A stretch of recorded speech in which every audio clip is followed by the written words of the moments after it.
একটা ভূমিকম্প হবে পৃথিবীর পূর্ব দিকে। পৃথিবীর পূর্ব দিক মানে এই যে ভারত, পাকিস্তান, বাংলাদেশ, শ্রীলঙ্কা, ইন্দোনেশিয়া, ঠিক আছে, এই সিঙ্গাপুর, এই যে কন্টিনেন্ট মালয়েশিয়া, এটা পৃথিবীর পূর্ব দিক। এদিকে একটা ভূমিকম্প হবে। তারপরে 7 পৃথিবীর পশ্চিমে একটা ভূমিকম্প হবে। পশ্চিম মানে বোঝেন না? পশ্চিমা বিশ্ব না, সৌদি আরব।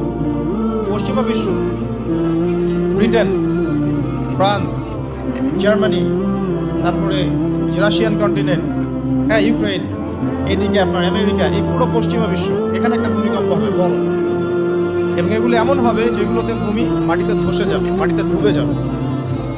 ভূমিকম্প না, ভূমিধস।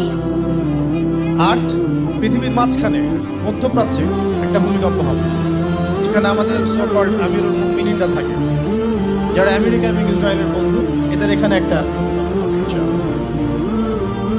আর 9 ইয়েমেন থেকে একটা আগুন বের হবে। ইয়েমেন থেকে একটা আগুন বের হবে, যে আগুন মানুষকে হাসরের মাঠের দিকে তাড়িয়ে নিয়ে আসবে। আরেকটা বলেছেন 10 নম্বর, যেটা এই মুহূর্তে আমি ঠিক মনে করতে পারছি না। এই 10টা আলামতের কথা নবী সাল্লাল্লাহু আলাইহি ওয়াসাল্লাম বলেছেন, না হওয়া পর্যন্ত, এই 10টা আলামত না আসা পর্যন্ত